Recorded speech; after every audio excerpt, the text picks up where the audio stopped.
Welcome to The Manly Catholic. In this podcast, we will inspire, challenge, and equip all men to become the men they were created to be. Join us as we journey together to become the best versions of ourselves and strive to change our communities one man at a time.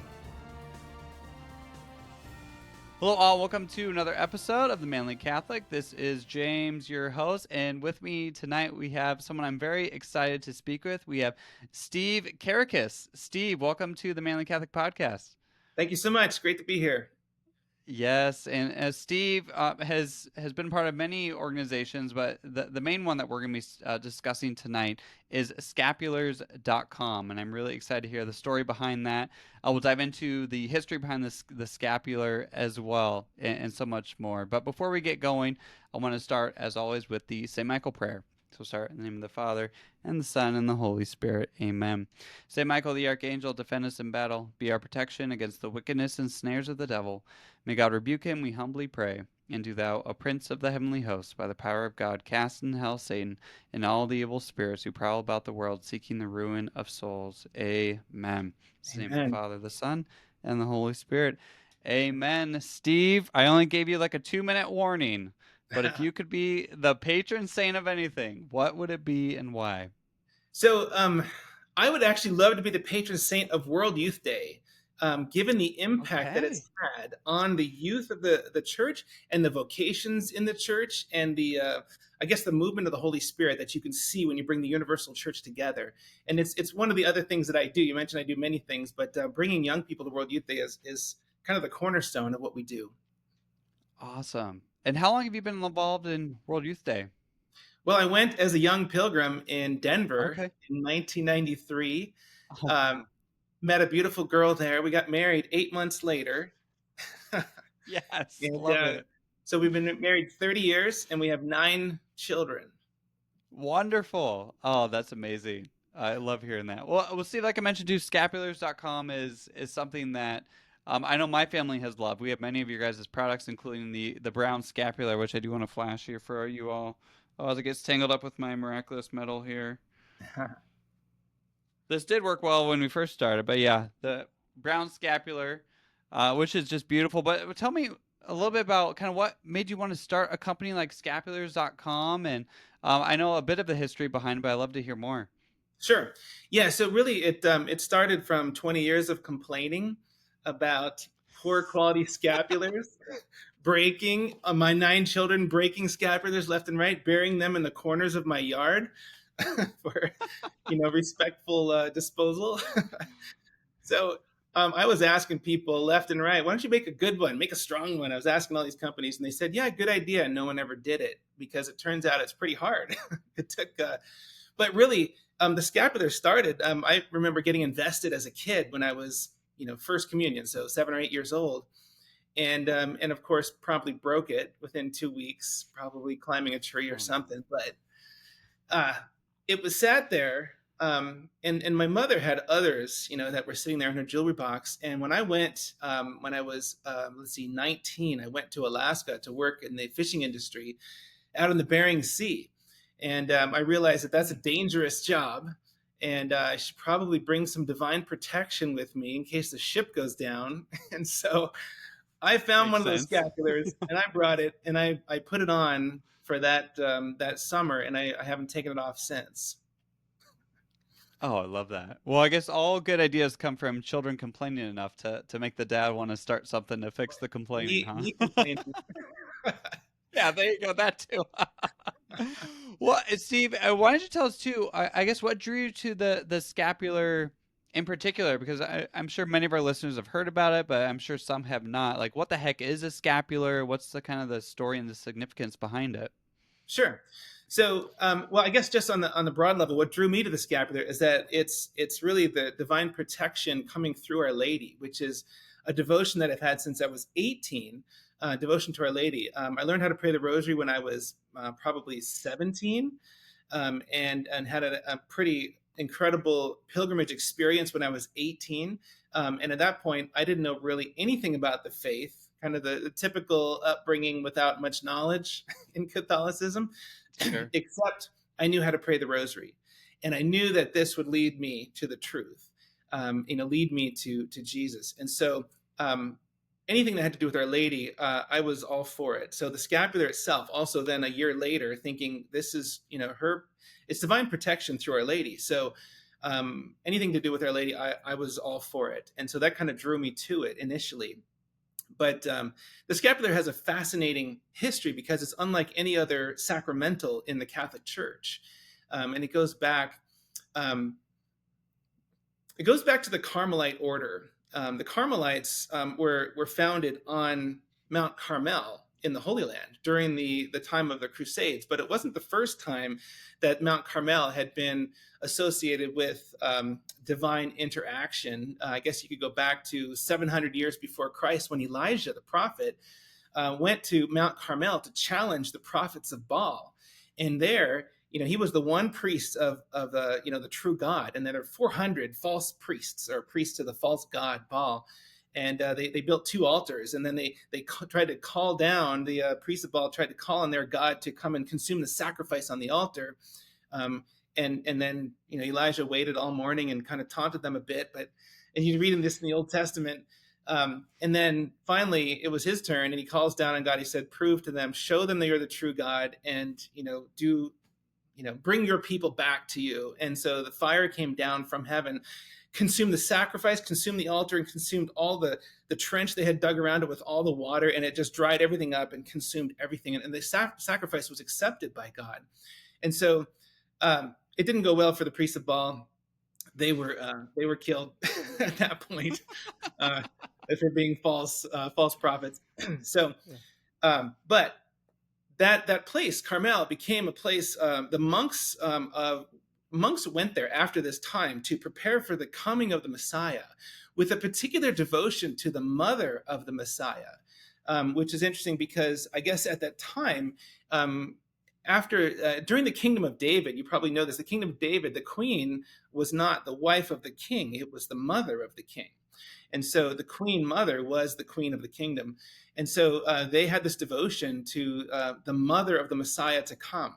And they kept their devotion there for centuries. And tradition tells us, there's nothing in writing from the time, but tradition tells us that the monks came down on Pentecost and first heard the good news of the gospel, of the resurrection and ascension of Jesus on Pentecost Sunday from the Blessed Mother herself, and went back to Mount Carmel and kept that devotion alive, now knowing the Messiah and the mother of the Messiah.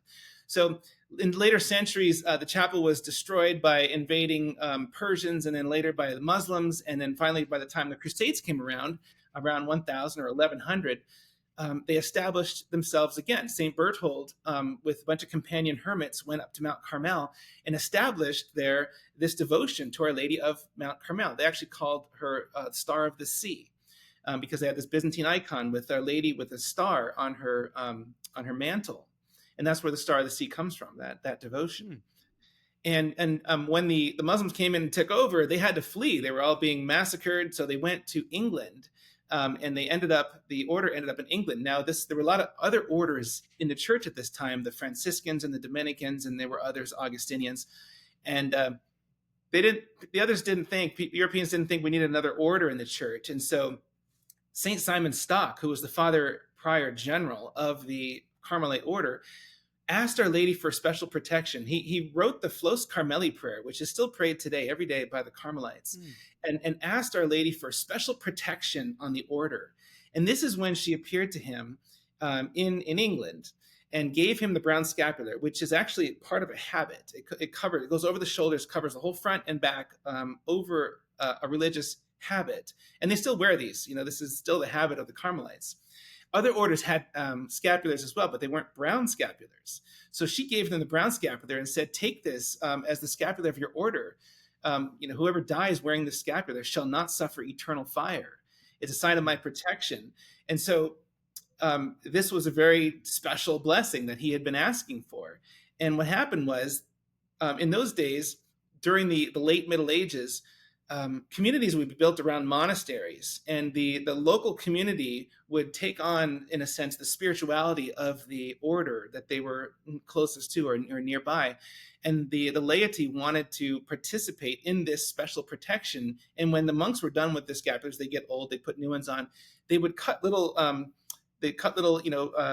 guess, rectangular shapes out of that scapular, tie them with string, and then put them around their neck and wear it like a Carmelite habit.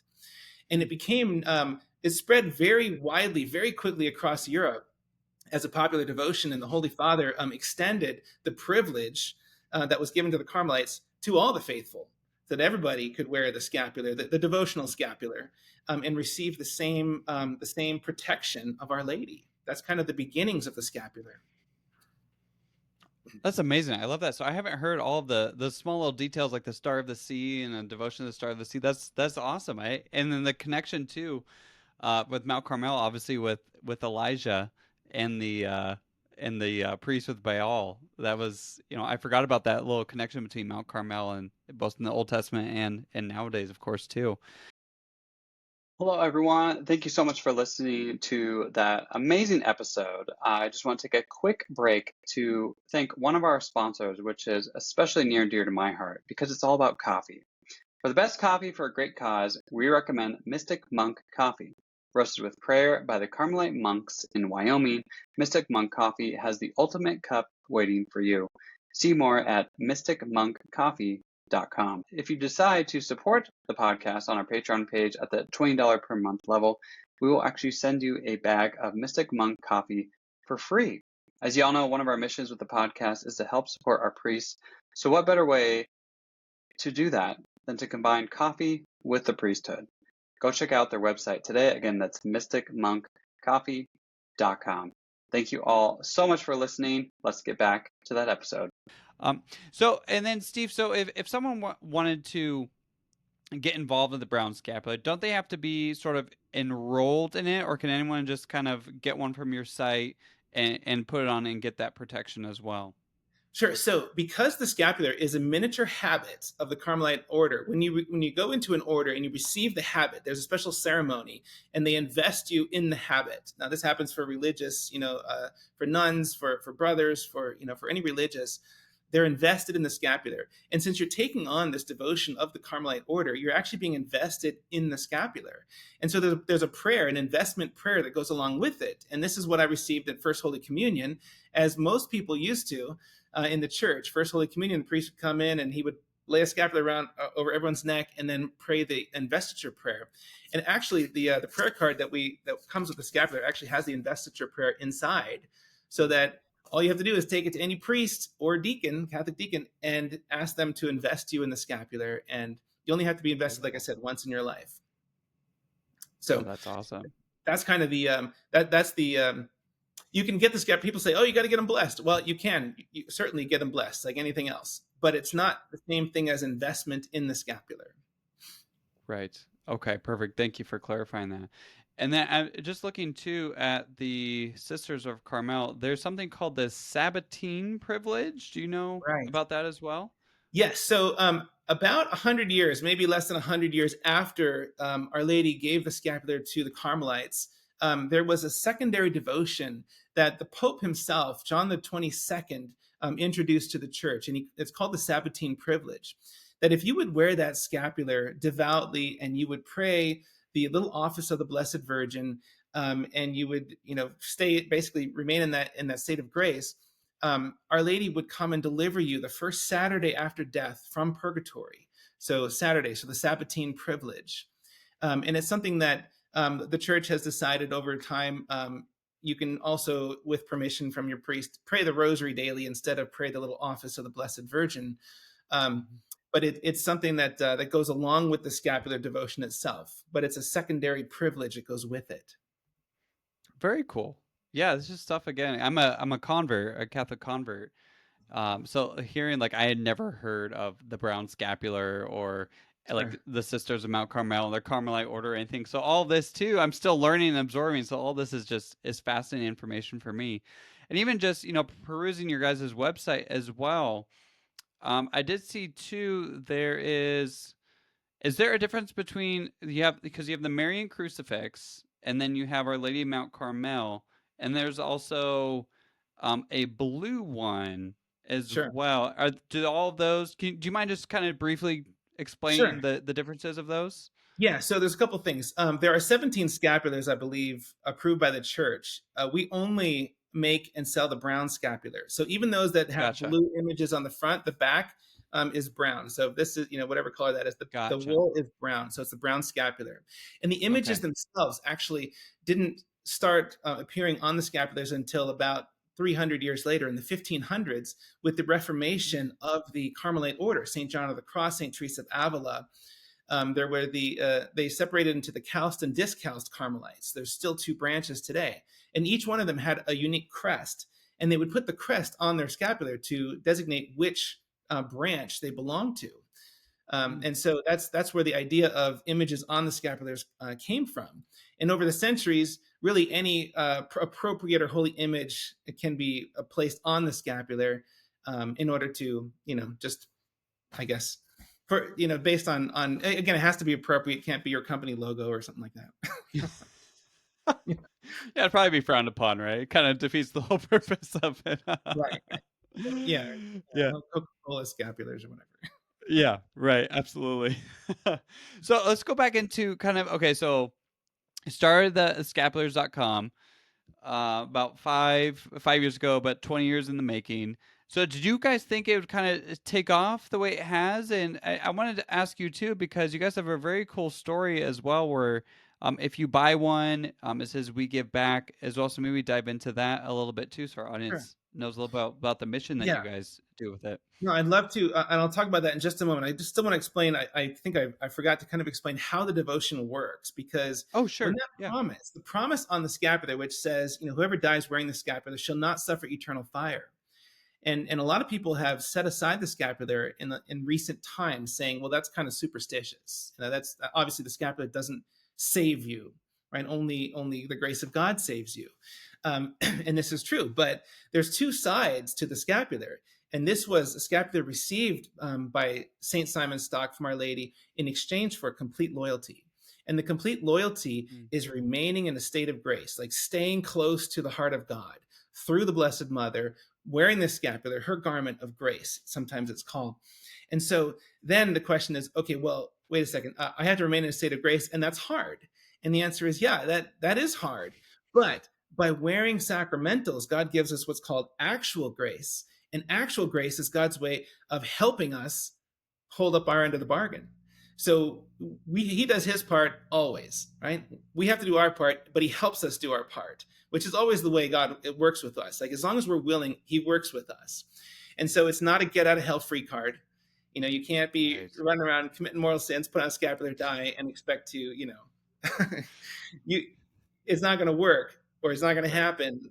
I've heard many stories of how people are not able to. I mean, I've had a friend in college who wanted. I was wearing the scapular at that time, and she wanted to wear the scapular. She wanted that grace, and she put it on, and she couldn't breathe. It was like a huge weight on her Mm. chest. She just couldn't breathe. She had to take it off until she went to confession. Then Oh, she could wear wow. it, and it's not unusual to hear things like this. But in a sense, God will not be mocked. You cannot mock him, and people who you know try, it doesn't go well. So you have to have that complete loyalty to Our Lady, and she wants us close to the heart of her Son. So that's kind of how the devotion works. I wanted to explain that before we get into um, the next question, which I forget. That's okay. I was just asking, so how, did you guys kind of foresee scapulars moving Okay, yeah, forward? Started about 5 years ago, and then the mission behind and what you guys do when you buy one, you guys give yeah. back to the community as well. So yeah, the idea is that um, I didn't. The scapular devotion kind of fell aside, like the Holy Rosary did for decades.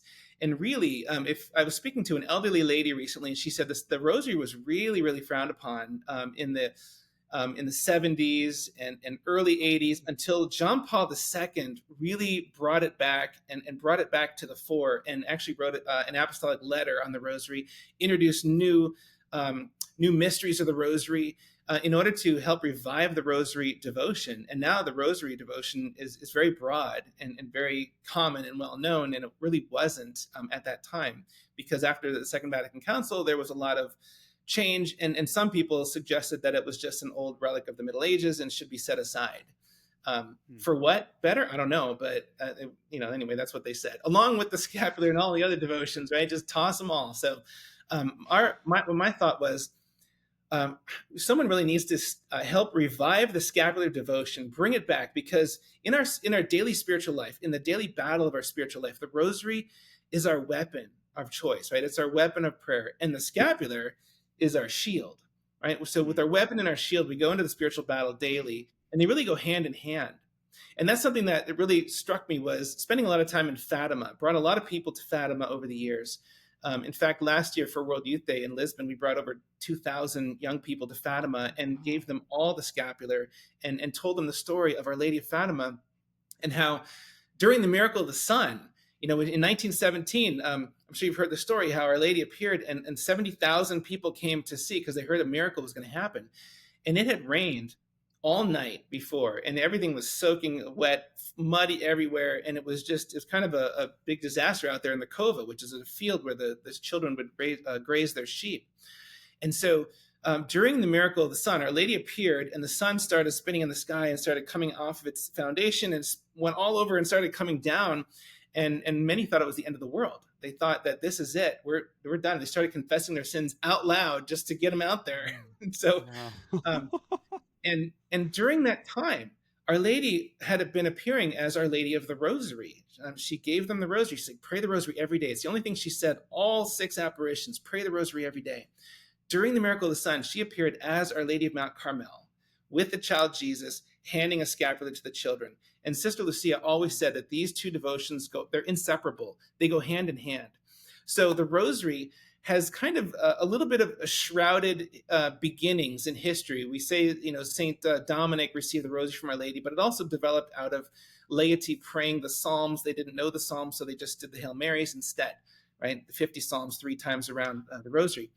Um, Right. but the scapular also has a little bit of shrouded beginnings, because after the Protestant revolt in the 1500s, most records and relics and everything else were destroyed, even in England. And so we don't have contemporary records of the scapular being given to St. Simon at that very time in 1251. But in both cases, in Fatima, Our Lady confirmed both devotions, basically divine confirmation on the rosary and on the scapular. Like, she was there giving them both, saying, wear this, pray this.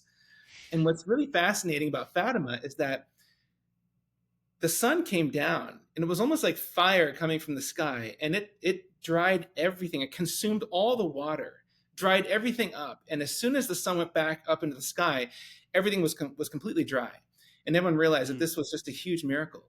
But it's kind of reminiscent of when fire came down I was on just Mount thinking that. Carmel and consumed the Right. water that surrounded the altar Right. as well.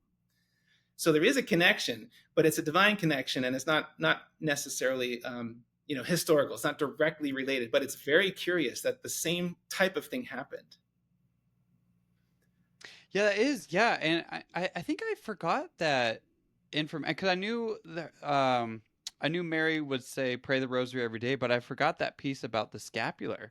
And yeah, now just hearing you say that, I was like, oh yeah, she did say that. And that's, again, as it goes hand in hand, it just, again, with spiritual warfare, it only strengthens your resolve against, the in spiritual warfare, obviously, as a battle with demons and Satan.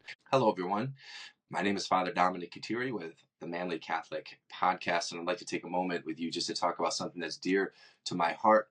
Harmel Academy of the Trades here in Grand Rapids, Michigan. Harmel Academy started in 2018, where I came on board. And now we're entering our 2024-2025 year with just close to 30 guys from all over the country. Harmel Academy of the Trades is a Catholic trade school dedicated towards building these men towards Jesus Christ with prayer, work, and study. It's a 1-year program and a 2-year program where we teach these men not only how to sit at the feet of the Master of Jesus Christ, who is the epitome of what it means to be a man and a worker, but They get to work in a variety of trades. They live together on campus, they work together on campus, they take humanities curriculums together. And if you're interested, please check out our website at harmelacademy.org and discover more about this wonderful academy. And may God bless you. I did want to ask you, Steve, were there any a particular saints maybe that you had special devotion to, maybe who wore the scapular as well? I know you told us the history behind it, but was there any that you were in particular drawn to? Well, like I said, I was really uncatechized growing up. I was not Sure. didn't have great formation. Right. That's part of the catechesis of the 70s and 80s, but that was also a time Unfortunately. of John Paul II. So, following his lead, he wore the scapular devoutly from as a young man or as a child until the day of his death. In fact, when he was shot on May 13th, 1981, which was the feast of the anniversary of Our Lady of Fatima, they took him to the hospital, and the one thing he insisted was they not take off his scapular when they operated on him. Mm. And they normally take everything, right? They just cut everything off. But they're like, okay, we'll leave it on. He's the Pope, I guess. You know, we'll let him keep it. And so Our Lady was tied. He was tied to the Rosary. He's tied to Fatima. He's tied to the scapular in that way. And so he kind of has a preeminent place in my mind, aside from Our Lady, being the one who gave it to us, as the one who really should take credit for being that example, right, of spreading that devotion of the scapular. By the way, when they took the bullet that went into him and circumnavigated his vital organs, kind of went around things and did not go through Yeah. things. They took that bullet and brought it to Fatima the next year, and they had made a crown for Our Lady. It was a very famous jeweler that made the crown, and they put all these jewels on the crown. And just underneath the very top, there was one more space for a jewel, and it didn't.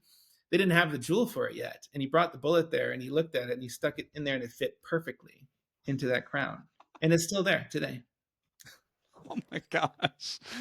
Isn't it great being Catholic? Just little stories like that. I just love that. That's amazing. John Paul II. Well, how about you, Steve? And this is more of a personal question. Have you found, since wearing it, being devoted to it, have you found any special graces that have been bestowed upon you, or has you found it just more, just a closer devotion to our mother throughout your time wearing it? Um, it's hard to say exactly what divine interventions have happened because I'm wearing the scapular, but I see those things Sure. happen. Now, working in pilgrimages and seeing things happen, that are almost, I wouldn't say they're miraculous, because that's something that's very particular in the understanding of the church. But they are, the coincidence is nearly impossible, and how often those things happen, in when we're working through the pilgrimage and with that devotion and prayer to Our Lady, that it's I'm always amazed, but I'm never surprised anymore Mm. to see those miraculous interventions. We place everything in the hands of Our Lady. We consecrate all of our work, the scapulars, the pilgrimages, everything we do, we consecrate to Our Lady. And so there's no doubt in my mind that I mean, even if you listen, one good thing, to if you think, well, I don't know, is there really a spiritual side of this? Search out quotes from exorcists on the brown scapular, and you'll find quite a few, and Mm. how the demons absolutely hate the scapular. They just loathe it. They don't. It's something that they wished no one would wear. And so there is spiritual protection, all the time, not just in death, but in throughout your life as well. And I think we don't really look to exorcists, to teach us our catechesis. But if you're ever doubting the spiritual realm, read some books that exorcists have written. They're very Oh fascinating. gosh. To say the least, yeah, I listen to Father Ripper probably at least a couple times a week, and the things that comes out of that man's mouth is like, oh my gosh, like the things that you see, just like, hey, what do you do as a cocktail party? Oh yeah, I'm just an exorcist, no big deal. Oh, well, Steve, I do want to ask too, kind of shifting gears a little bit away from scapulars, but you mentioned pilgrimages a few times now. So, do you guys organize pilgrimages as well? And I know you mentioned with World Youth Day, you took, I think, 2,000, you said last year. Tell me more about that. Sure. So I started off. I went as on a pilgrimage, kind of an accidental pilgrimage when I was 18 years old, just backpacking around Europe. And my parents bribed me by sending money to go to this one particular shrine. And so I went there, and my life was changed instantaneously at Mm. one moment. And it was very profound. And everything from that point forward changed. My entire life and my entire goals, my trajectory of life changed in that moment. And it took me time to understand what had happened to me there. And all I knew was the rosary, like I said, from before, the 1 year before. So I prayed the rosary every day, trying to figure out what I'm supposed to do with my life and how I'm supposed to live and what all this means. And it drew me back to the sacraments, drew me back to understanding, actually reading church history, documents, lives of the saints, just this different information that I didn't have before. And so I became a high school teacher right after college for 7 years. And in order to inspire my students to work hard and study hard, I told them, I'll take you to the next World Youth Day. And if we'll raise the money, and I'll take you all. The next one happened to be in Paris, because before that was Manila. And my wife and I, after we got married, went to Manila, to the Philippines for that World Youth Day. That was astounding, to say the least. The largest single gathering in human history in one place for the final mass Oh, there with yeah, John that's Paul right. II. Oh, And man. then, so I took them to Paris, my students, and they just had this incredible experience. So we did the same thing. We started raising money, saving, and preparing for Rome, which was in the Great Jubilee of 2000, and then Mhm. Toronto after that. So at this point, other schools started noticing, and other churches, and they're like, "Hey, can you take our kids to these World Youth Day pilgrimage things, because it just has such a great impact on your students?" And so this organization, JMJ Youth Pilgrimages, began out of that experience of teaching for 7 years in the classroom. And I've been taking, um, we do lots of pilgrimages now. World Youth Day is still the big Sure. one, right? We took, I think it was over 2,600 last year to Lisbon from all over the world, but mostly North America.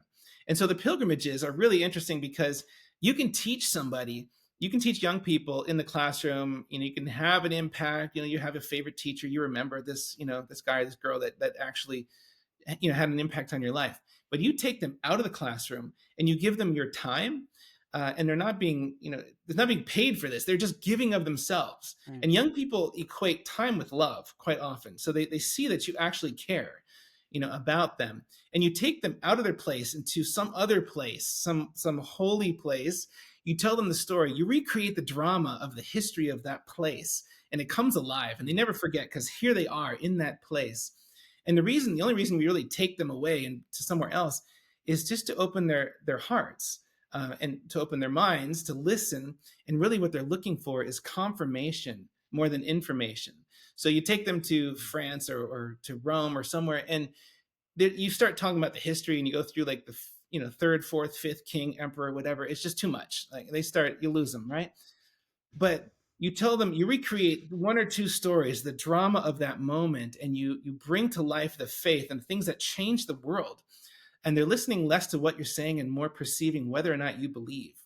And so they're Mm. looking for confirmation in the faith more than information of the faith, because they really crave, we all crave that relationship with God. And this is where they're looking, and they're listening, and they're perceiving.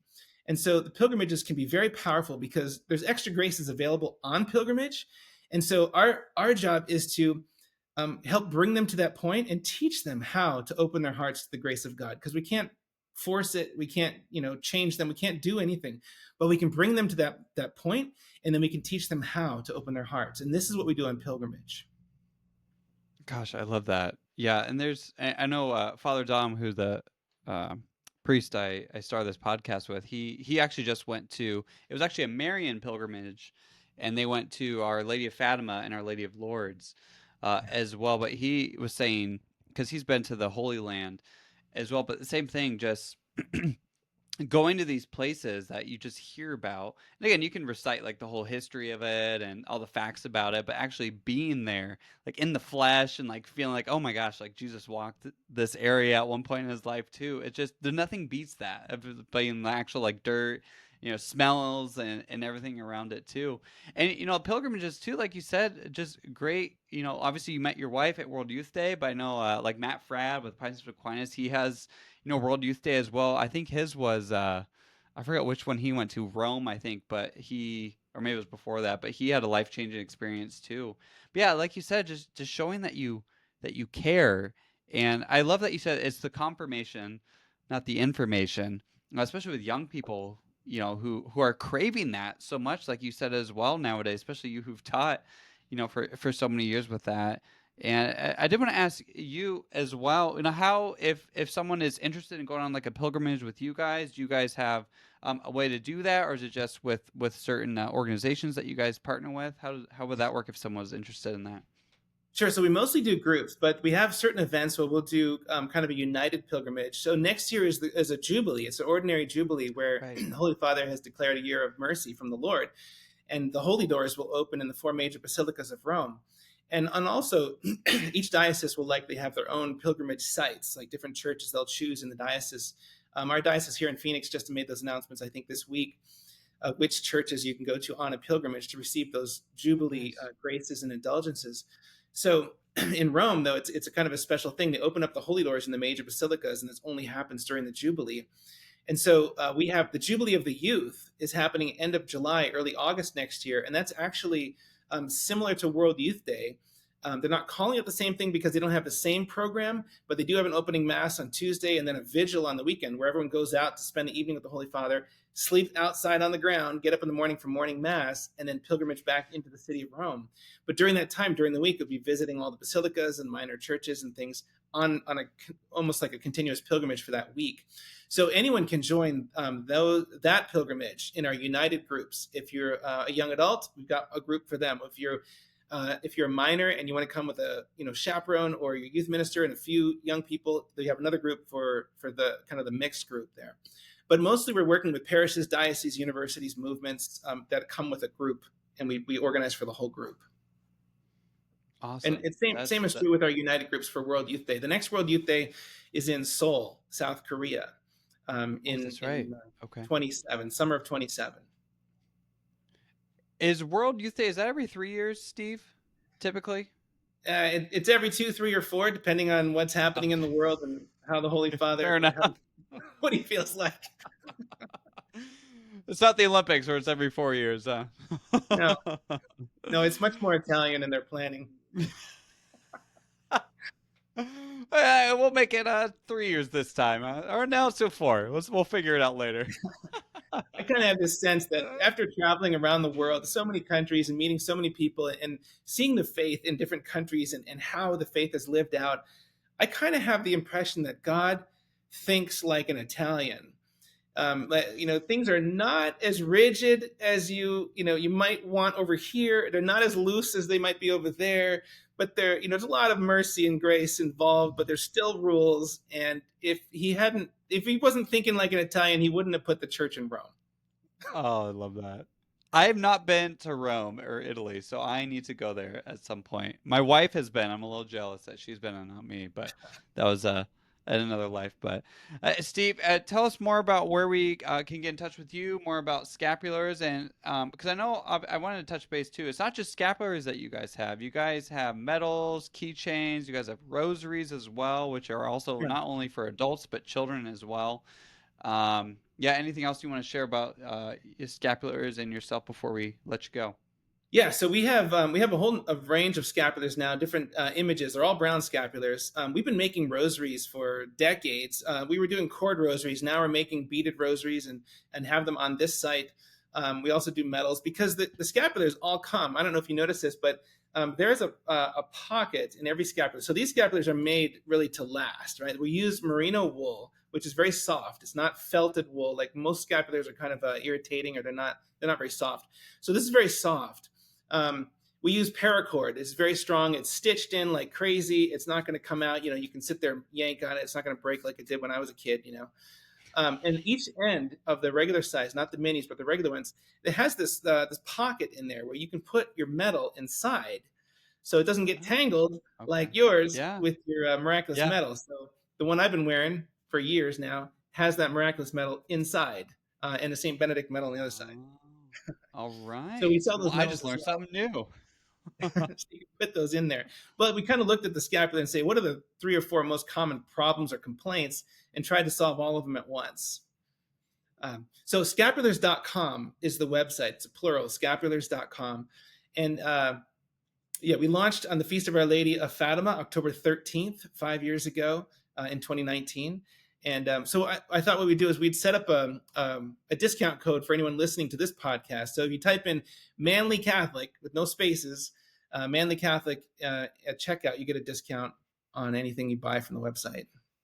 Awesome. Thank you, Steve. I will put the link in that show notes for you guys as well. Again, that's Manly Catholic, all lowercase. So thank you, Steve, very much. And Steve, any parting words of wisdom, any encouragement for our listeners out there on the scapular devotion? Obviously, we encourage everyone to go to scapulars.com and purchase one yourself, and then we'll sign off and let you go, Steve. Yeah, I would say there's a lot of what I end up doing, almost counseling in a sense. There's a lot of despair, almost in a sense, and where the world is headed right now. Do not despair. Do not be afraid, and do not fear what's coming. God chose us for this time, and God chose our children for their time. And this is, one of the great things. Monsignor Shea talks about this in his booklet. He said one of the great benefits of living in an apostolic age where we have to be apostles. We don't live in an age of Christianity anymore. It's post-Christian age. But one of the great benefits is it's much easier to become a martyr. So, and first you think, oh, great, thanks. Thanks for that one. But, it's still truly, if we understand that this life is only, the good things of this life are only a glimpse of the great things to come, the great things that God has in store, then we're not afraid of what's happening and where things are going. If we're afraid of losing the little that we have, we're not looking at the big picture. It's a question of desire. If we have a problem with sometimes our desires, we temper them down to the point where we want for nothing. And that's kind of a Buddhist way of looking at the world. But what we need to do is raise our desires even higher. Like we need to desire the greatest and highest of all things. And so God puts normal desires in our life so that we can see at some point, we can see through them and know that they come from him and that he is the source of our desire. And so when we set those things aside, our worldly desires, it's not because we desire nothing. It's that we desire God alone. And just like King Solomon, who asked for wisdom, when God said, I'll give you anything, he asked for wisdom. God said, I'll give you wisdom and I'll give you everything else that goes along with it. Like I'll give you everything. And same thing with us. When our desires are raised high enough and so that we desire only God and God alone above all things, he will give us himself, but he will also give us everything else in the next life to go with that. Like he's that generous. So do not give up hope. Don't be afraid. Don't worry about the future. Pray your rosary, wear your scapular, be devout. Amen. Thank you so much, Steve. Thank you for those words of hope. Thank you for coming on the podcast. And thank you all so much for listening. Until next time, go out there and be a saint. Thank you all so much for tuning in to another episode of The Manly Catholic. If you have not already done so, please hit that subscribe button wherever you get your podcasts to make sure you don't miss a single episode. It will also help grow the show and reach as many men as possible. We truly think this podcast can change families and help men to change the world. Thank you again so much for tuning in, and God bless you.